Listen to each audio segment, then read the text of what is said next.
Welcome back to Mr. Oni channel. Your channel. Mine. Oh, oke deh. Kita akan balik ya. Kita akan bahas tentang weather phenomena di subunit 3 ini. Yang pertama kita akan bahas apa sih yang ada di weather process and phenomena itu ya. Jadi sebenarnya kita akan talk about precipitation. Precipitation berarti ada air yang turun, water vapor yang discharge dari udara gitu ya. Nah, ini udah bisa dalam bentuk macam-macam. Nah, pertama kita harus tahu, oh di atmosfer itu ada water vapor, ada water, ada moisture that is exists in the three form, that is vapor, liquid, and solid. Dan dia akan berubah state of matter-nya dengan cara gain or release energy gitu ya. Nah, kalau kita lihat di sini, saya skip dulu, kita ke sini ya. Ini adalah main change of state of matter gitu ya. Hanya ada, ya emang ada 6 gitu ya. Karena ada vapor, solid, and liquid, gas ya vapor itu. Solid to liquid if it gain heat, itu kan namanya melting gitu ya. Tambah panas gitu ya. Kalau liquid jadi mendingin itu namanya freezing. Melting itu contohnya ya snow melt gitu. Kalau freezing ya misalnya lake freeze gitu ya atau ocean freeze gitu. Nah, terus kemudian dari liquid gain heat itu akan jadi vapor, heatnya dari insolation terutama gitu ya. Nah, kalau dia lost heat, kadang dia akan butuh hydroscopic nuclei, itu disebut condensation. Nah, terus kalau dari vapor langsung jadi solid, bisa dalam kondisi es tertentu, namanya deposition or crystallization, itu artinya dia nggak lewat state liquid dulu, langsung gas jadi solid gitu ya. Contohnya kalau kamu lihat snow itu crystallization gitu. Ya kalau hail bukan, karena hail itu dia akan lebih dulu dari jadi liquidnya membeku, freeze itu. Ya, jadi ada beberapa step. Nah, terus kalau dari solid langsung jadi vapor itu namanya sublimation. Ini contohnya frost, ya. Kalau misalnya kita akan masuk ke sedikit ke apa tuh namanya yang frost ini, hoarfrost. Nah, itu dia biasanya langsung jadi gas. Begitu ada matahari gitu ya.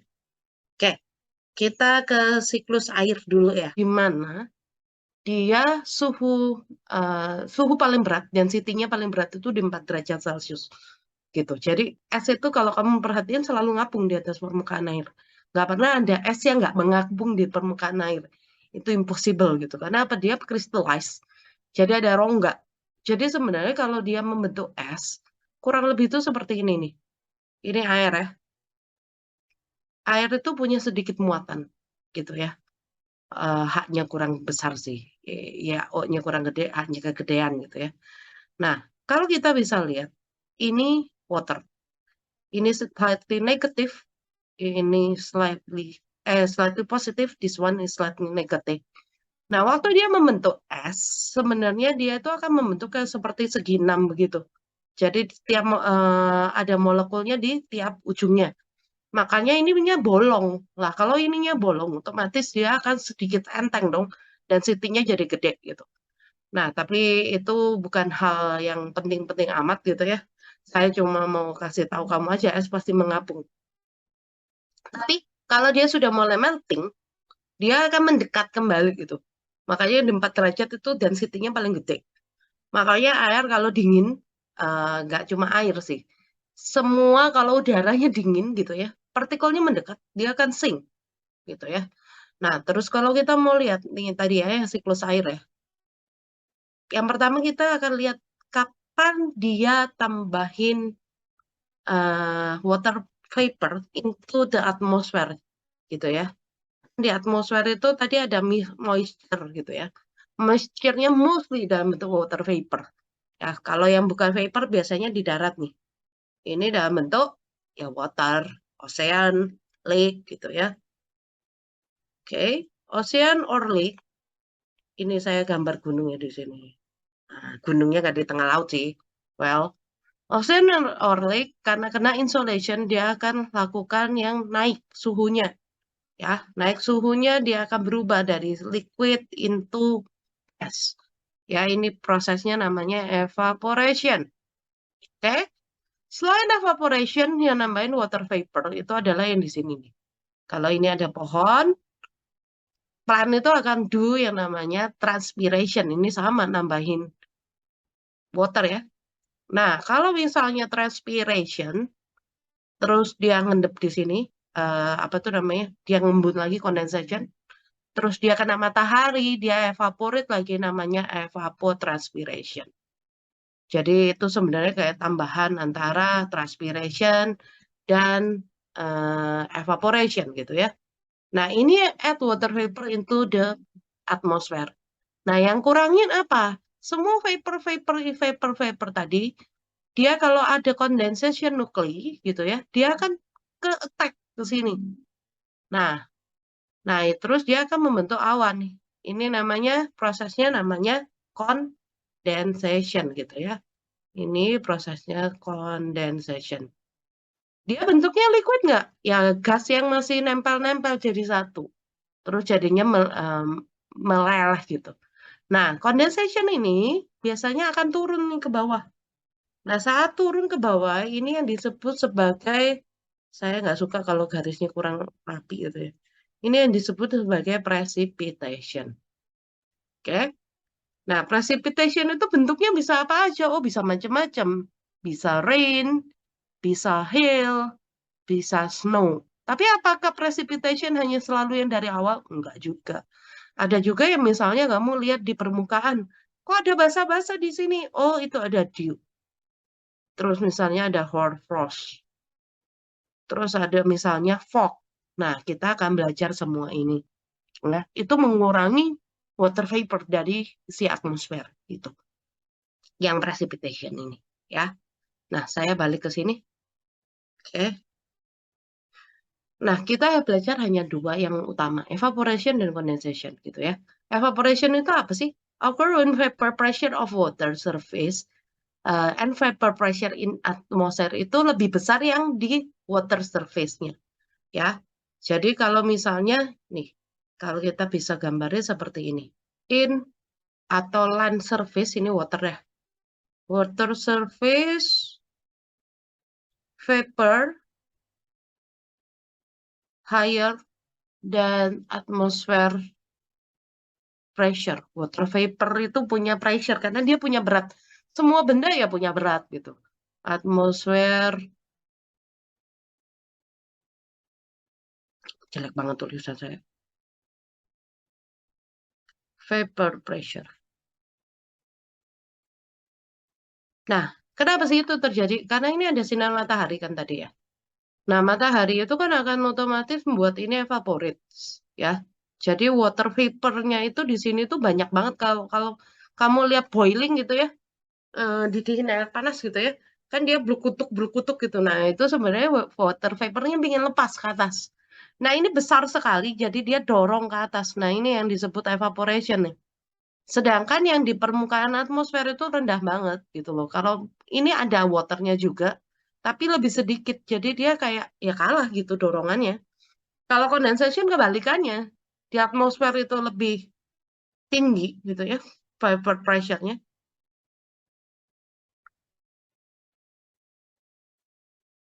high gitu ya. Jadi dia kan neken ke bawah. Jadi terpaksa ada condensation yang terjadi gitu. Jadi seperti itu kurang lebih. Nah, kita lanjut ya ke sini.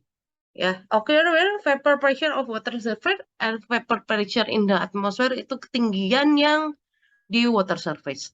Nah, terus kemudian vapor pressure itu apa? Pressure exerted by water vapor to atmosphere. Jadi berapa banyak water vapor yang baik neken dari atas ke bawah di atmosfer maupun neken dari bawah ke atas dari air gitu ya. Nah, ini apa sih yang affecting kok bisa ada evaporation? Satu, humidity dari airnya sendiri. Tadi kan ada pressure-nya tuh. Ya, kalau dia humid banget ya evaporation susah terjadi. Jadi kalau yang ini kemarin kan kamu sudah saya suruh catat ya. Jadi kalau misalnya dia humid banget gitu ya. Humid banget itu lower precipitation, lower evaporation. Kenapa? Karena udah humid, jadi lu nambahin airnya tuh susah gitu ya. Lebih kayak begitu sih. Ini nggak bisa ditulisin tuh. Ya sudah lah ya. Oke. Nah, while supply of heat makin panas ya evaporationnya makin cepat gitu ya. Jadi ini lebih cepat. Nah, wind strength itu kayak mengusir water vapor dari lingkungan itu. Jadi humidity-nya berkurang. Ya, kalau wind strength-nya kuat, humidity-nya itu berkurang. Low. Nah, ini evaporation-nya naik gitu ya. Jadi ini kamu perlu tahu sih sedikit banyak gitu ya. Terus kita ke sini nih. Ya. Ini apa sih sebenarnya? Ini curve yang kasih tahu ya. How much moisture in the air that can hold in several different temperature. Jadi temperature itu makin dia naik, dia itu makin kayak mengembang gitu ya, expanding, sehingga dia itu akan makin banyak water yang bisa dia tampung gitu ya. Nah, kalau dia makin dingin, ya makin rapet gitu ya. Water vapornya nggak bisa lewat gitu. Nah, ini ya curve-nya. Ini yang below zero, ya dia naik pelan-pelan pelan-pelan gitu ya. Saturation ini yang biru ini apa sih? Saturation vapor pressure. Di mana titik ini dia terpaksa jadi condensation karena apa? Udah nggak muat si udara buat tampung water vapornya gitu ya. Nah, jadi ini bisa juga dibilang sebagai dew point gitu ya. Di mana oh ya dia mau nggak mau jadi condensation, bukan evaporation gitu. Saya clear drawing dulu. Oke, kalau condensation terjadi kapan? Ya saat itu udah terlalu banyak water vapor di udara sehingga dia nggak bisa heat lagi, itu salah satunya. Tapi ini sangat jarang terjadi. Yang kedua adalah saat temperature-nya drop until it dew point. Yang mana tadi kita sudah tahu kalau temperature-nya lebih rendah, dia kapasitas buat menampung udaranya, water vapor-nya jadi lebih sedikit gitu. Ya. Nah, ini curve-nya gitu. Di poinnya gimana? Oh, pada titik tertentu, yaitu apa? Oh, pada suhunya yang lebih rendah gitu. Kalau kita bisa press itu water vapor into suhu yang lebih kecil gitu ya. Sorry, kalau dia bisa turun temperature ya, dia bisa reach that dew points gitu ya. Nah, atau cara yang lain, kita perluas areanya. Kalau dia diperluas areanya, gesekan makin berkurang. Jadi dia makin dingin. Kalau dia deket-deketan, dia mau nggak mau akan gesek satu sama lain. Karena ya namanya juga partikel gitu ya. Partikel itu makin makin deket-deketan ya makin bergesek gitu ya. Jadi kalau kamu bisa bayangin itu kurang lebih seperti ini. Ya, jadi saya gambar ini. Kalau hubungan dingin dia akan deket-deketan.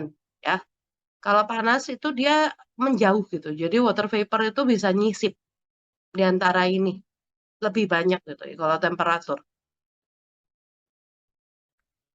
Ya. Nah, kalau misalnya si pressure itu kamu ibaratinnya seperti ini. Jadi ini ada dua tempat gitu ya. Yang satu itu cuma kamu spacing segini. Nah, sedangkan airnya itu tetap sama, misalnya 4 partikel gitu, 5 partikel gitu. Ya, jadinya dia kayak ruang bergeraknya tuh lebih sedikit. Jadi dia gesek satu sama lain. Panas banget itu. Itu yang kemarin Bu Santi sempat tanya, kalau gas sudah mau habis kenapa mengembun? Ya, karena dia ruangannya makin gede, pressure-nya makin kecil. Jadi gesekannya berkurang, jadi dia lebih dingin gitu. Oke, ini yang tadi ya, condensation. Sebenarnya cuma mau menjelaskan ini. Jadi kalau dia sudah deket-deketan gini, dia otomatis itu dia akan gesek, makin panas. Ya, the dew point temperature of gas is directly proportional into its partial pressure. Ya, jadi dia kebalikannya dari pressure. Makin besar pressure-nya karena makin kecil tempatnya, dia dew point-nya itu makin increase gitu ya. Increasing the pressure of gas of constant measure content raise the dew point temperature. This means that the measure will not condense at higher temperature. Jadi dia perlu kayak energi lebih banyak untuk to condense. Tapi higher temperature maksudnya apa? Loss heat-nya lebih dikit. Tapi kalau dia dari to evaporate sih yang lebih higher temperature gitu. Dan kondensnya juga in higher temperature artinya dia harus loss heat-nya lebih sedikit sudah condense gitu. Nah, ini kalau kita hubungin temperature ininya dong sih luas areanya. The point is an absolute measure of how much moisture in the air pada temperatur tertentu. Kalau yang bapak temperatur tertentu karena RH-nya tetap sama, RH itu pressure-nya. Nah, sedangkan yang ini kita lihat air pressure-nya gitu ya. Jadi emang ada hubungannya. Nah, kan tadi saya bilang ini sebenarnya yang seringan terjadi adalah yang kedua. Temperaturnya butuh drops. Ya. Nah, kenapa kok bisa ada pendinginan? Satu, karena radiation cooling. Ya. Itu apa sih radiation cooling itu sebenarnya karena bumi kita kan mengeluarkan infrared. Ya, panas dari bumi itu akan dilepas kembali ke atmosfer dalam bentuk infrared, long wave. Ya. Terus juga karena dia reflux sebenarnya dari panas matahari insolation itu dia akan simpan dulu di malam hari dia lepasin kembali. Nah itu cooling radiation cooling namanya gitu ya. Plus ada conduction jadi air di atasnya itu juga dapat panas dari dia gitu ya. Jadi itu adalah radiation cooling object on the earth that emitting the thermal infrared radiation to the air. Nah, kontak cooling itu adalah tadi yang dia sebenarnya pas itu dia lewatin juga tuh panasnya tuh. Ya radiation coolingnya ada conduction juga kalau kita mau bikin fog ntar gitu ya. Jadi dia itu jadinya yang di atas lebih panas gitu ya, yang di bawah lebih panas, yang di atas airnya lebih dingin, dia akan kayak kontakin, kayak kasih panasnya gitu. Ya, sama juga kalau kita nanti ngomongin frontal gitu ya. Sebenarnya kenapa terjadi condensation? Sebenarnya karena dia kasih panasnya. Yang warm air-nya itu kasih panasnya kayak yang cold air gitu. Nah, jadi yang di warm air yang banyak water vapor-nya akan membuat jadi condensation gitu. Ya, adiabatik itu yang tadi sebenarnya karena pressure-nya itu berkurang, dia meluas, dia jadinya kayak mendingin gitu. Ya, terus condensation itu sangat butuh nuklei yang bersifat higroskopik. Apa itu higroskopik? Nyerap air gitu ya. Nah, terus ini akan enhance condensation pada lower relative humidity.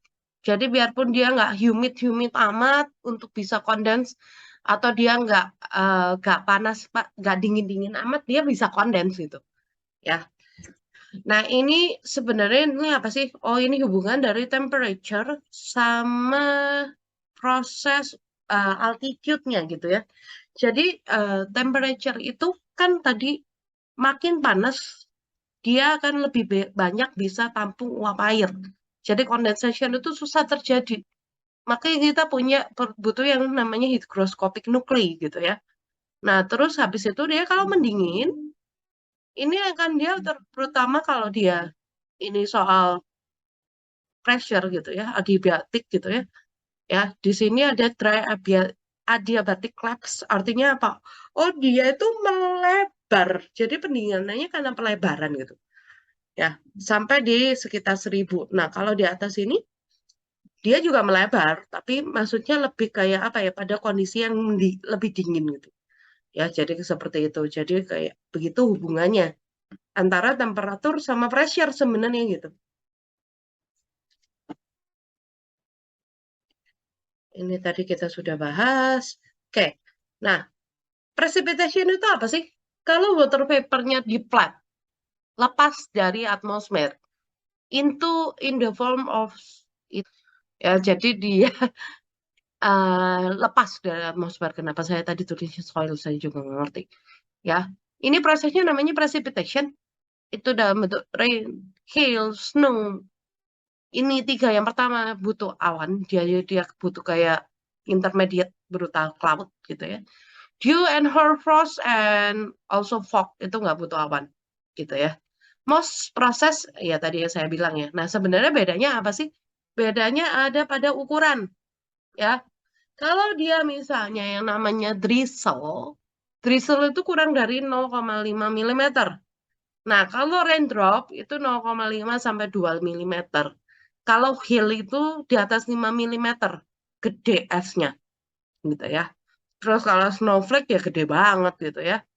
Nah, prosesnya adalah lagi yang saya gambar yang di bawah sebelah kiri itu namanya hoarfrost. Yang ini nih.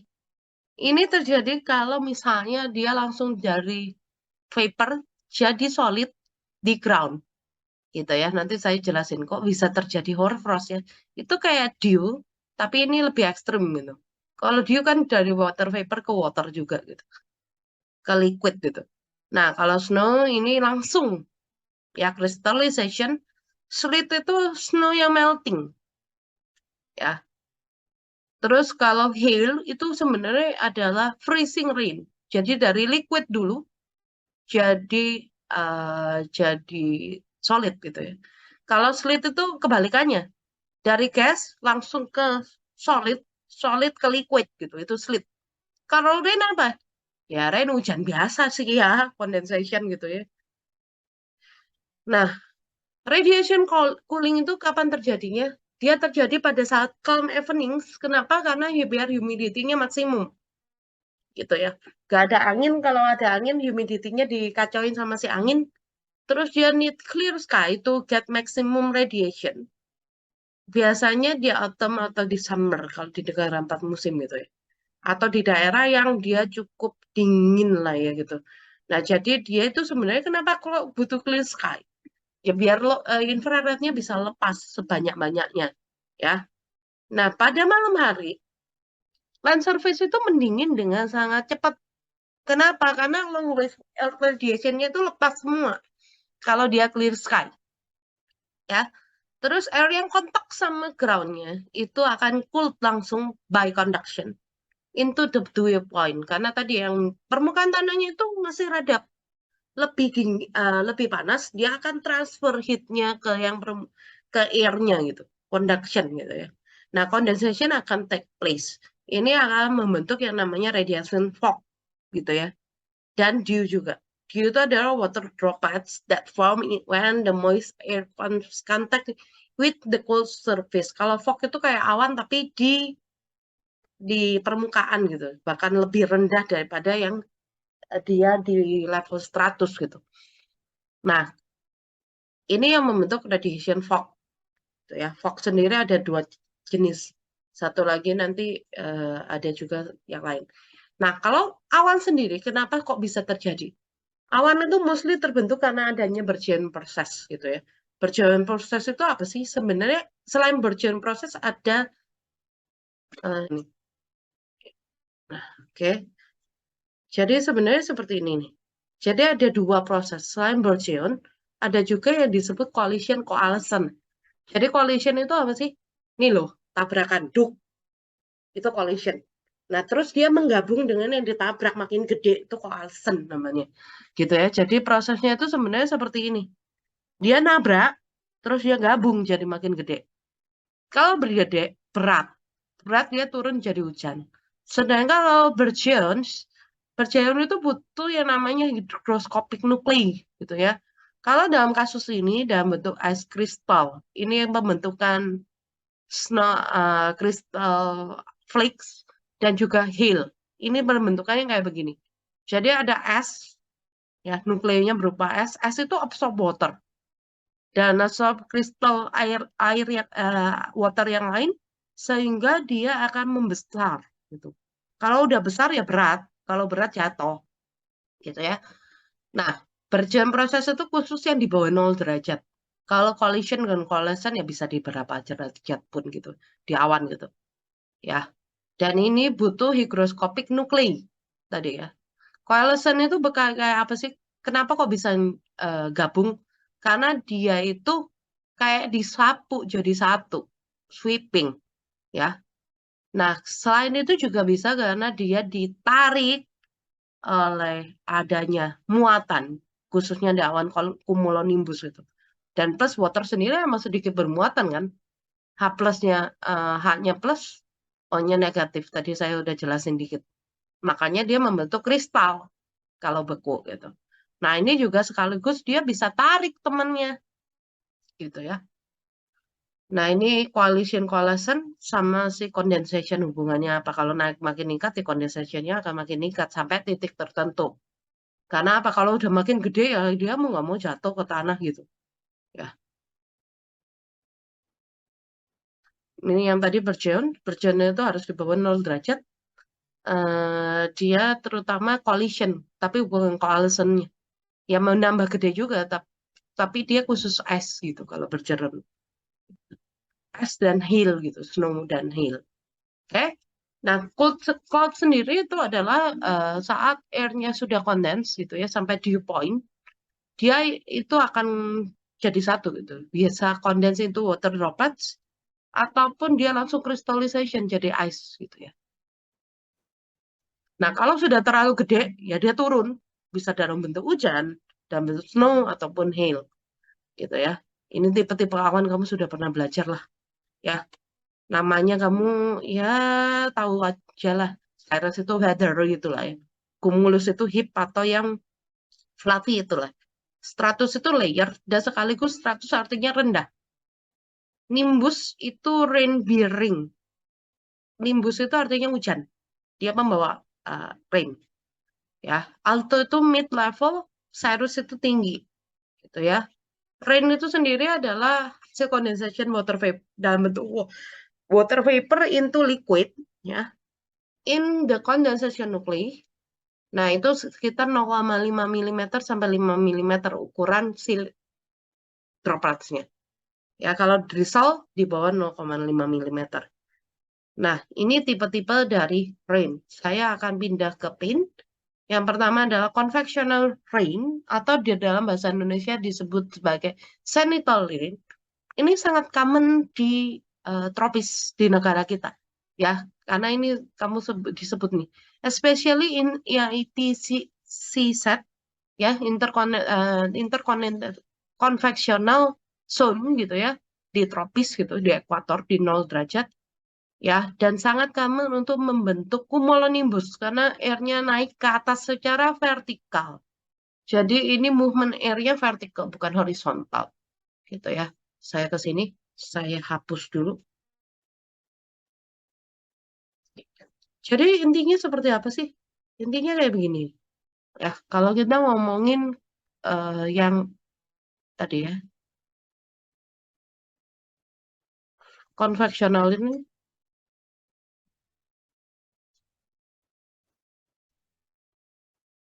ini kalau di level gak pernah disebut zenithal sih. Tapi kalau di bahan nasional, yes, namanya zenithal. Kalau kamu ingat, kemarin kita sudah belajar yang soal angin-anginan itu ya. Nah, sebenarnya kan di sini tuh panas. Kenapa dia jadi merah? Bentar ya. Kalau kamu ingat ini, ya, di zona 0 derajat ini ya, ini kan di doldrum ya, ini sangat panas karena ada matahari. Ya, mataharinya tuh bikin dia naik airnya. Ya, terus dia kedesak terus. Padahal dia sudah mendingin nih di atas. Ya, karena dia suhunya turun di titik tertentu di atmosfer. Tapi dia nggak bisa. Dia jadi kedesak ke samping. Ya, terus dia baru bisa turun di sekitar 30 derajat di sini nih. Sebenarnya ini udah mulai dingin ya. Baru dia akan muter lagi nih. Ya. Nah, ini yang terjadi sebenarnya di daerah convectional rain. Convectional itu artinya apa sih? Kayak dikumpulin semua itu. Ya, jadi ini kan ngumpul semua sebenarnya airnya. Terus ini memanas, terus naik lagi gitu. Jadi itu yang namanya konveksional gitu ya. Jadi kalau kita bisa bayangin itu prosesnya seperti ini. Kalau kita nggak bayangin di permukaan bumi ya. Jadi kita langsung bayangin, oh langsung aja di satu area gitu, satu lahan. Ya, jadi sebenarnya apa yang terjadi? Panas matahari. Ini matahari, wah mataharinya merah, panas banget tuh. Itu akan mengumpulkan panas sehingga udaranya akan naik. Jadi warm air itu naik due to insolation. Jadi gara-gara si insolation. Nah, di suhu tertentu dia sudah mendingin, ya. Nah, karena dia mendingin, makin mendekati atmosfer, dia akan kayak push ke bawah, ya. Ini cold air. Nah, ini bisa sampai 10 kilo. Cumulonimbus itu bisa 10-12 kilo loh. Tinggi banget itu. Nah, saat dia mendingin, kan ini ada pertemuan. Pokoknya ada pertemuan udara dingin dan panas. Condensation terjadi. Karena kamu bisa bayangin, warm itu terutama kalau di sini banyak surface water gitu ya, water surface. Ada lake, ada ocean, dia akan bawa water vapor. Ketemu cold air, dia conduction, langsung mendingin, ya jadinya dia akan terjadi condensation. Nah ini awannya tumbuhnya pelan-pelan nih. Pertama jadi cumulus dulu di bawah. Terus cumulusnya growth ke atas. Makin lama jadi makin gede. Ini membentuk cumulonimbus nih. Gitu ya. Dan ini tinggi banget, banget, banget. Selain itu cold air-nya datang dari mana? Cold air-nya itu juga datang karena tadi satu dia mendingin. Kedua, dia itu selain mendingin ya memang dia ada cold air dari atas gitu kan. Kan di atas juga ada memang ada air gitu ya di atmosfer gitu. Ya, jadi seperti ini ya.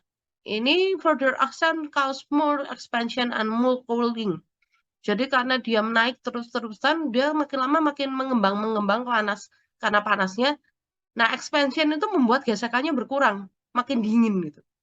Gitu ya. Jadi ini lumayan seru ya. Jadi cold air akan replace the warm air, terus dia akan justru tapi dia akan memanas lagi gitu. Makanya hujannya terus-terusan nih. Dan ini bisa hujannya berhari-hari ini kalau di Indonesia kamu tahu sendiri kan.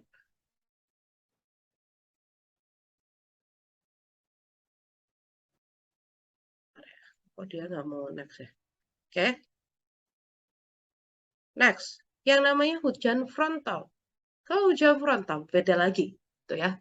Kalau frontal, sorry, kok ini hilang ya? Oh kita ke sini dulu, ya. Kalau misalnya kita lihat si convectional rain, dia juga menghasilkan thunderstorm. Thunderstorm paling parah itu adalah di gara-gara si convectional rain. Yang tadi saya bilang, awal dia hanya bikin awan cumulus kecil. Lah, kok ya jeleknya si cumulusnya itu tumbuh terus-terusan nih.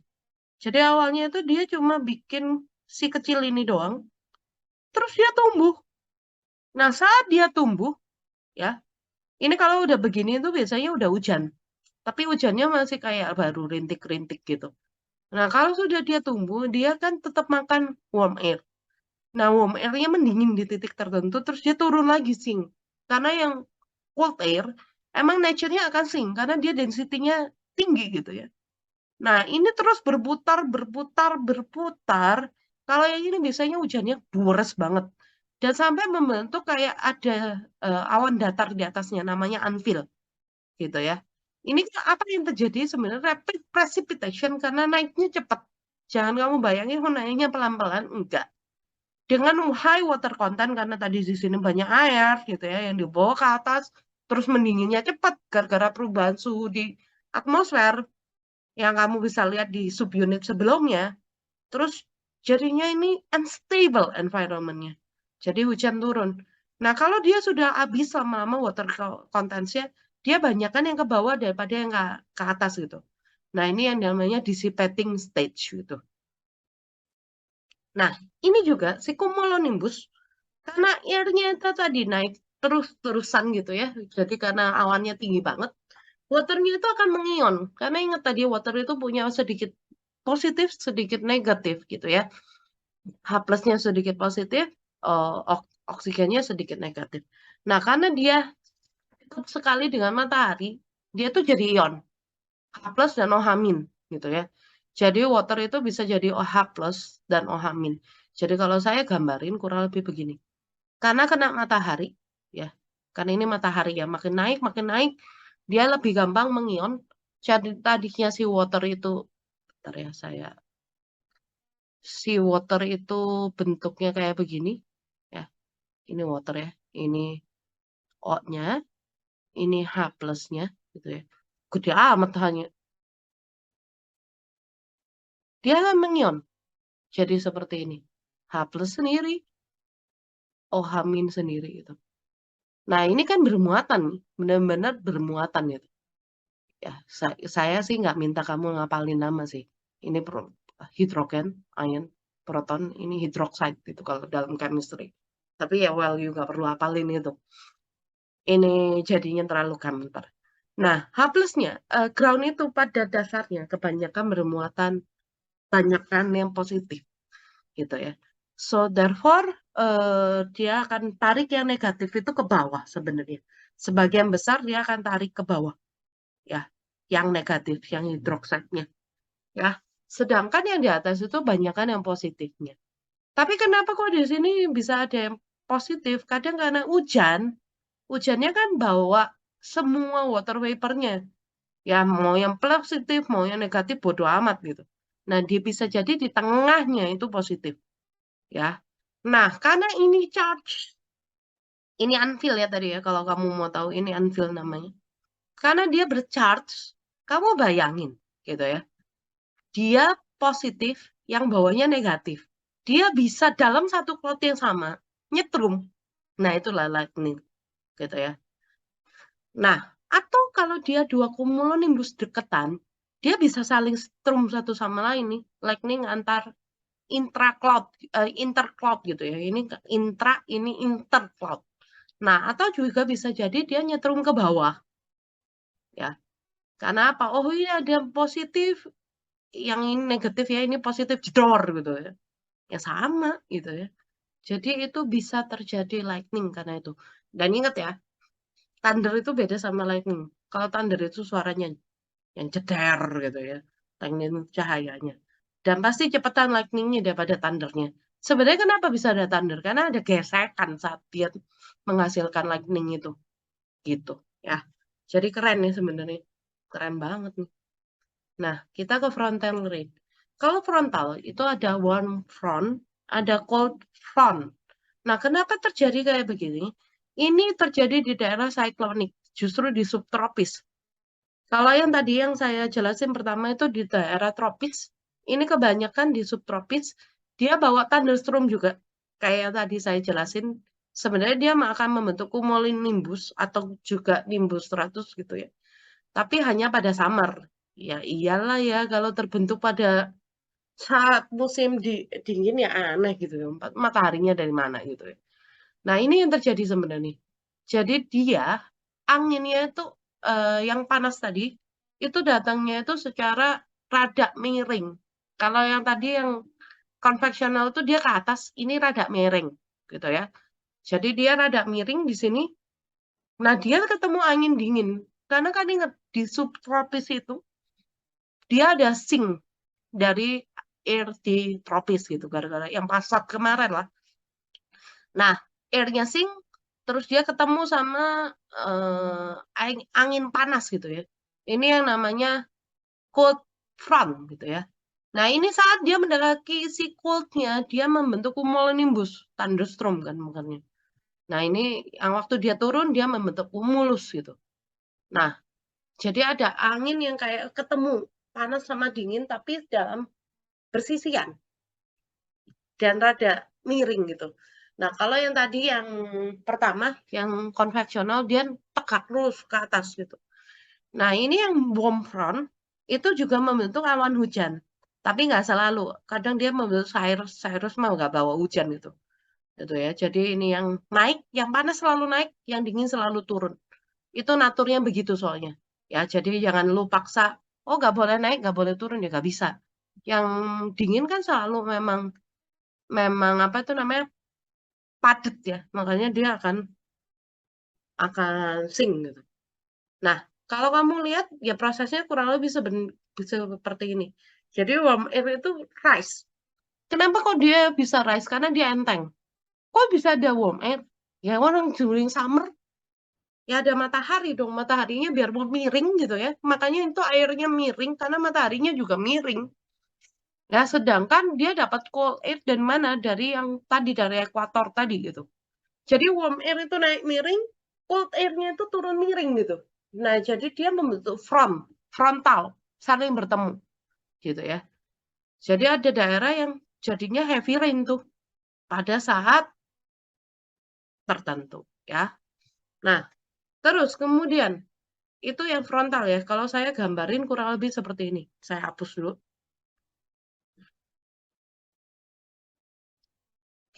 Jadi kalau kamu bisa bayangin, kan ini tadi ya, yang doldrum tadi ya, si bumi itu ya. Bumi kan di sini itu 0 derajat, terus di sini 30 derajat tadi. Ya. Jadi kalau kamu bisa bayangin ini airnya naik, terus dia ngedesak, serang, terus turun di sini. Ya. Nah, pada musim panas, dia kan ada matahari.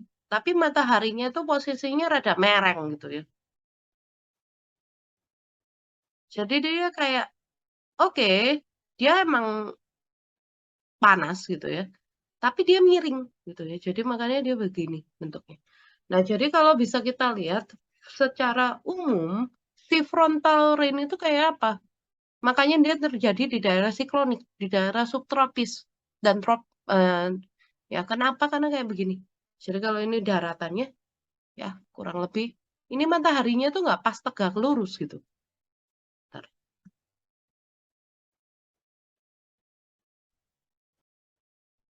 Kalau yang zenithal tadi itu sebenarnya mataharinya di sini nih. Serep gitu ya. Nah, kalau di frontal karena dia subtropis, aduh hilang lagi gambar saya tadi ya. Karena dia subtropis, mataharinya tuh rada miring begini. Jadi warm air-nya naiknya itu juga rada miring. Oke, ini warm air.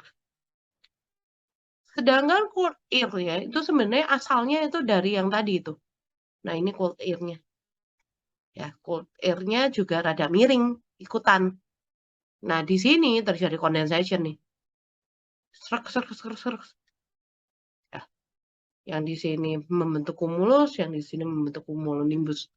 Ya, kalau dia cold front gitu ya, kalau yang ini. Ya. Nah, ini bedanya. Jadi sebenarnya apa sih bedanya cold front sama warm front?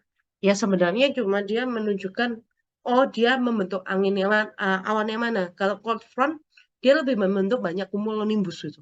Dan biasanya wind-nya itu lebih kayak ke arah southwest gitu. Jadi kayak seperti itu sih sebenarnya.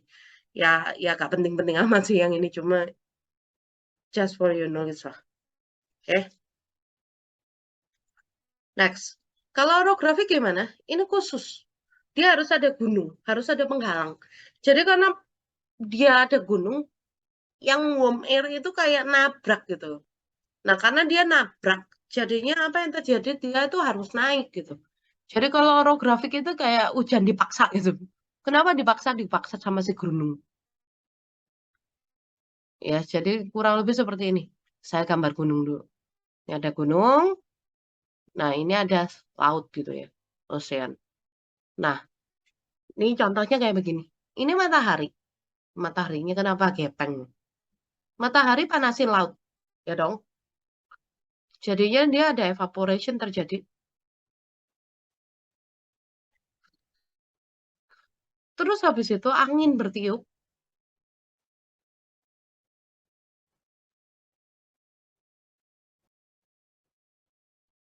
Nah, hot air-nya otomatis kan akan ke sini.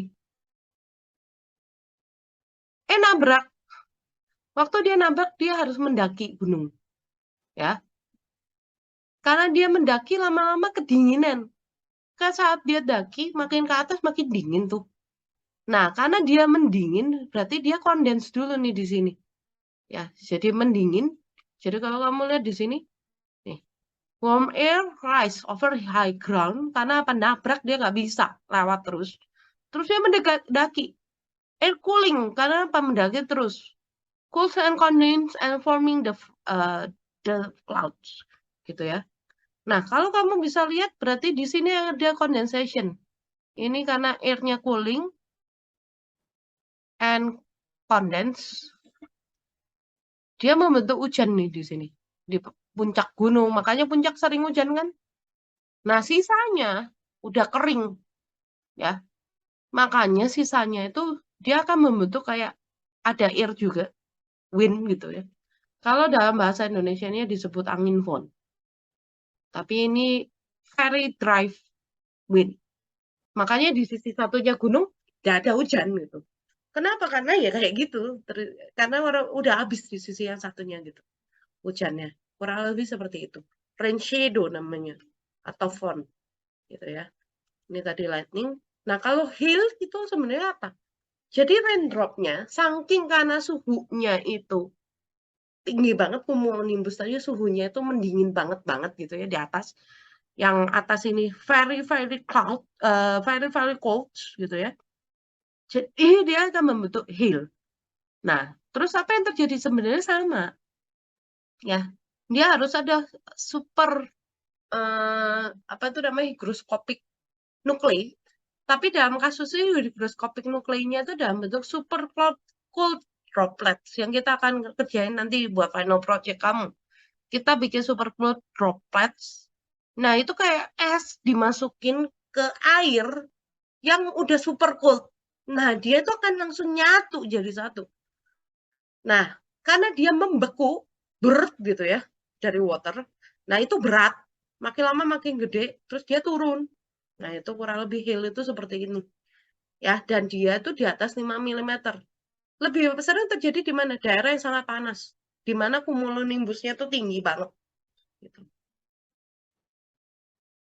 Ya, jadi kurang lebih seperti ini. Jadi dia itu ada raindrop yang masuk kejebak sama super cold di sini. Nah, dia makin lama makin gede. Dan ini terjadi konveksional sebenarnya, convection. Muter-muter sesuai dengan airnya, makin lama makin gede. Nggak kuat lagi, dia turun. Kadang nyampur hujan, kadang ya udah es doang, hujan es gitu. Nah, kalau snow apa? Dia nggak ada proses. Saya bingung kenapa di buku dibilang sublime.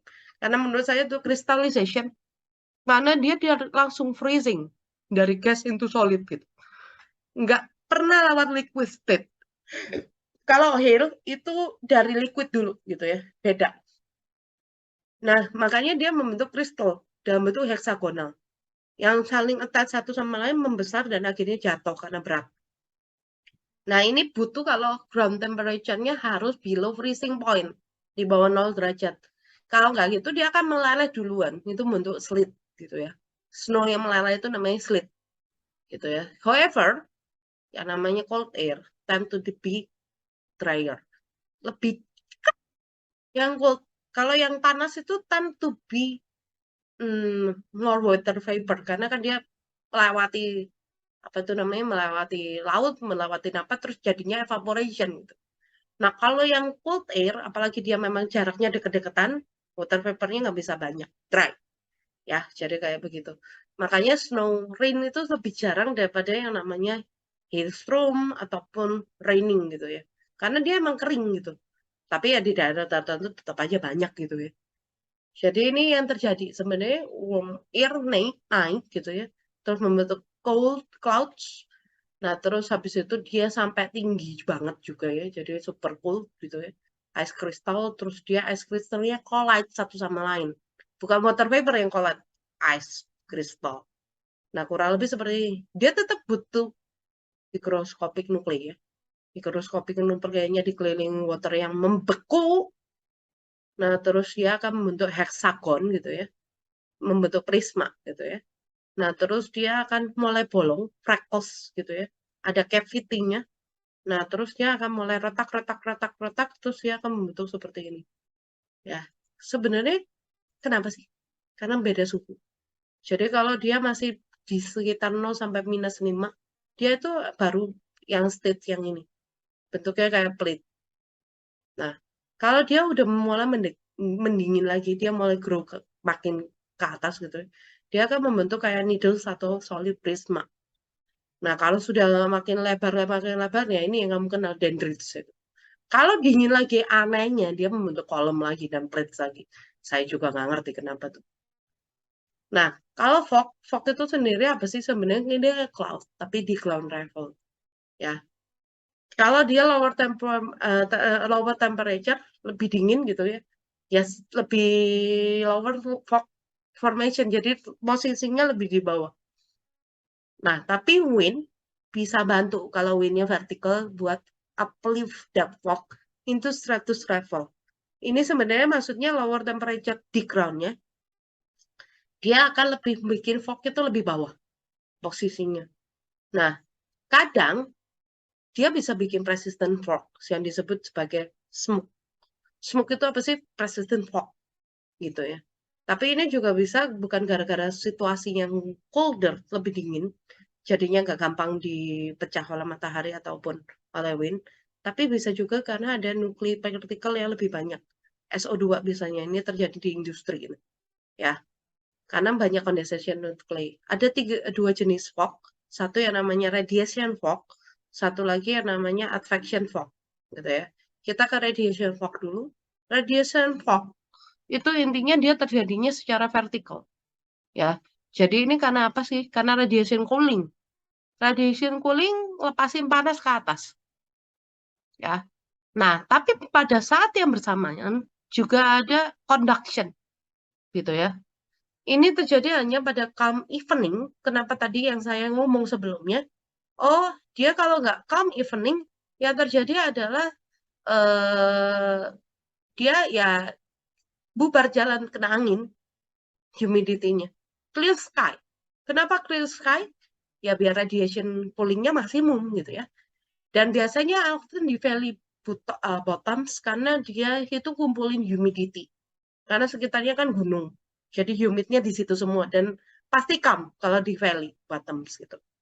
Nah, dia most common kalau dia cold tapi dense air, dense water gitu ya. Jadi kondisi yang rada unik ya.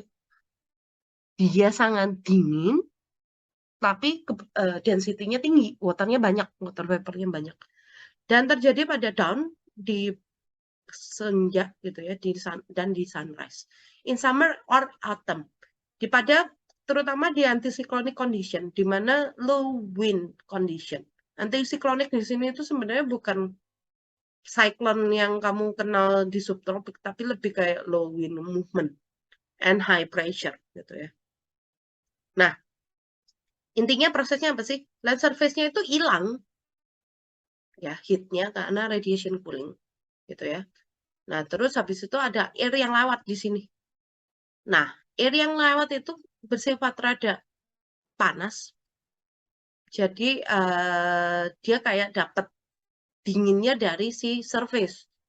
Ya, jadi mendingin karena si surface-nya dingin gitu ya. Jadi dia akan condense dan dia into dew point sehingga condensation take place. Jadi intinya ada air, dia kan radiation cooling, tanahnya dingin, terus air yang lewat itu panas. Si dinginnya dari ke bawah itu dikasih ke si air yang panas itu yang bawa air, bawa water gitu ya. Jadi dia akan ada condensation. Nah itu yang membentuk fog. Tapi ini butuh condensation nuklei tentu gitu ya, karena apa? Kan dia awan sebenarnya, tapi sangat rendah gitu. Nah, kalau infection fox ini cuma hanya conduction aja gitu ya. Jadi dia kayak ini jadi ini tanahnya lebih panas, ini tanahnya lebih dingin. Ya, biasanya ini karena lebih banyak air gitu. Jadi lebih dingin atau sorry, malam malam itu lebih banyak lebih dingin daratan ya gitu ya. Jadi si daratnya itu lebih warm gitu ya. Terus ini lewatin daratannya yang lebih dingin. Saat dia bergerak kan juga dia akan mendingin kan karena ada conduction. Nah, terus dia itu condensation karena mendingin gitu ya. Jadi warm moist air itu lewat gitu. Lewat di tanah yang lebih dingin. Ya, kalau yang tadi sebenarnya tanahnya tuh yang lebih dingin juga sih. Terus dia kasih panasnya ke si air gitu ya.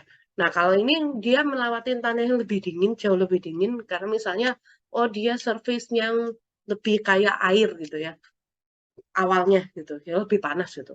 Ini surface yang lebih banyak air, lebih banyak water, lebih sedikit water gitu, lebih cold gitu. Nah, terus habis itu ya otomatis condensation terjadi, jadi dia membentuk fog. Dan ini biasanya lebih rendah posisinya dari yang radiation fog gitu. Nah, kalau dew ini ngulangnya dari yang kemarin ya, sebenarnya mirip kayak radiation fog, cuman dia dalam bentuk bukan clouds, tapi dalam bentuk langsung dalam bentuk water gitu ya.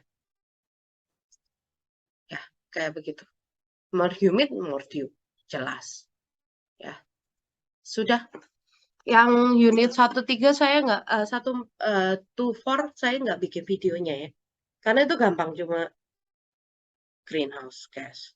Bisa lah ya. Bye. Wah, sampai ketemu di unit berikutnya hidrologi, water, river. Ya, bye-bye.